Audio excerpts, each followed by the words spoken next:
of the same things that got worked on later on. We were developing laser battle stations. We had a systems contract with Lockheed, doing system studies. We were developing the laser itself with TRW. We developed a 50-foot actively cooled mirror to reflect the laser at the target. That was being developed by Kodak and Perkin-Elmer. And the pointing and tracking system and the onboard fault-tolerant spaceborne computer were being developed by Raytheon. So there was a lot of stuff going on in those days. We didn't have as much money as they had later on under Reagan, but it was not a small program. However, when Reagan was elected, into power came what we in the military used to call the lunatic friends, a bunch of crazies that wanted war with the Soviet Union, wanted to go to war and win. They proposed, for example, that if we strike first with a surprise nuclear attack on the Soviet Union, and if we had the MX, and if we had the Pershing II based in Europe for prompt hard target kills, and if we had a big civil defense program, and if we had Star Wars weapons capable of knocking out the early warning system of the other side and destroying targets on the surface of the Earth without warning and all that. I mean, never mind the ballistic missiles shooting down. That wasn't even part of the equation. But these people convinced Reagan that we could attack the Soviet Union and win and only lose about 20 million Americans in the process. Well, that's not my definition of victory. And I could not support that, and I started speaking out with whatever information I had that wasn't classified and arguing against weapons in space. And Reagan's own Joint Chiefs of Staff called me into the Pentagon and said, "Bob, we need your help.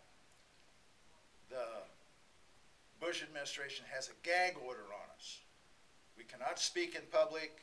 We cannot write anything without it going through White House censors. There's a total gag order. And even if we retire, the gag order remains in place. But you retired before Reagan came into office. They don't have any hold on you. It's illegal for them to try to gag you. And so we need you to warn the Congress and the American people about this military lunacy." And I did. I gave over 5,000 speeches against Reagan's Star Wars scheme around the country during his 8 years in office. And we managed to keep weapons out of space, and we managed to prevent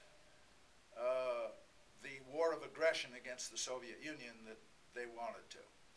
Now, when George W. Bush came into office, guess what? Many of the same crazies came in with him. You may recognize some of the names from back in the Reagan era that reappeared under Bush. Donald Rumsfeld, Dick Cheney, Richard Pearl, Paul Wolfowitz. These were the neocons. They were the ones that were controlling Reagan, and they were also controlling George W. Bush, and again urging preemptive war, war of aggression. This time they got away with it in Afghanistan and Iraq, largely because of the 9/11 hoax. And we weren't able to stop that.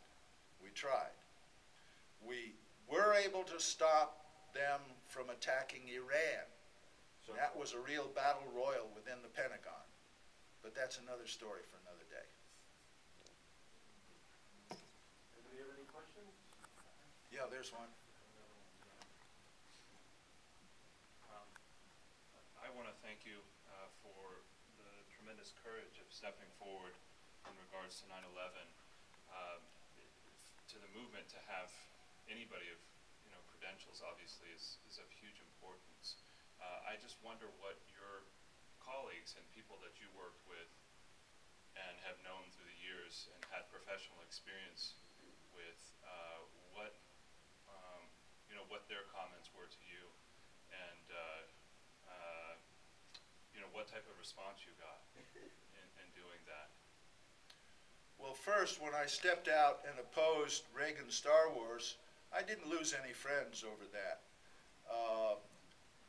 I think the majority of my buddies in the military were on my side. Even General Abramson, who ran the Star Wars program for Reagan when it became the Strategic Defense Initiative, three-star general, he was a friend of mine, and we continued to be friends, and we'd talk about Star Wars over beers. And one time I went to a big Star Wars conference that he was chairing, and on the dais up there were people like Edward Teller and Senator Malcolm Wallop and General Danny Graham, all of the pro-Star Wars guys. And I said, hey, Abe, you know, this deck's a little stacked. And I know it's a conference for all these thousands of contractors sitting out there, all going to make beaucoup money off the program, but don't you think they ought to get a different perspective? And he says, you're right. And so after the folks on the dais had their say, General Abramson told the audience, there's somebody here with a different perspective on all this, and I'd like you to hear from him, because Colonel Bowman used to direct all the Star Wars programs, and he's got some interesting things to say. And he let me say my piece. And I told them that I was against them not just because it was technically difficult or expensive, but because it was militarily unwise, strategically flawed, and because these weapons were useless as a defense and only had offensive uses, which were likely to get us into a nuclear war. So I told them I wouldn't want a Star Wars system if it was guaranteed to work and if it was free, because my purpose is to protect the people of the United States by preventing a nuclear war, not trying to fight one. On 9/11, yeah, a few retired military folks think I'm a nut job. But they were never really friends of mine in the first place. Most of my buddies from those days have died off, I'm afraid. But I have not noticeably lost any friends, and I've gained a lot of new ones. Yeah, there's another question right behind you. Hi.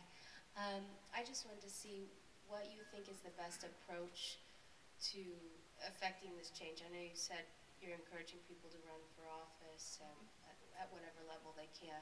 Yeah. We have an outreach that we do where we, for 9/11 at least, pass out a lot of DVDs, but what would you say is the best step for us to...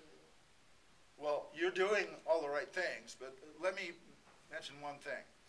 It's very hard to get somebody who thinks it's maybe just a bunch of malarkey and has heard nothing but the corporate media's take on 9/11 truth, and maybe watch the National Geographic special and, you know, some of these hit jobs. And to get them to sit down for 2 hours and watch Loose Change or something is a hard sell. And of course, when you're lobbying Congress, you can't get them to sit down for 2 hours to watch anything. So I put together a 3-minute video, which I call the Smoking Gun video. And it's all about Building 7. And in those 3 minutes, it shows the BBC announcing the collapse of Building 7 before it happened, with Building 7 clearly visible over the reporter's left shoulder. It shows Larry Silverstein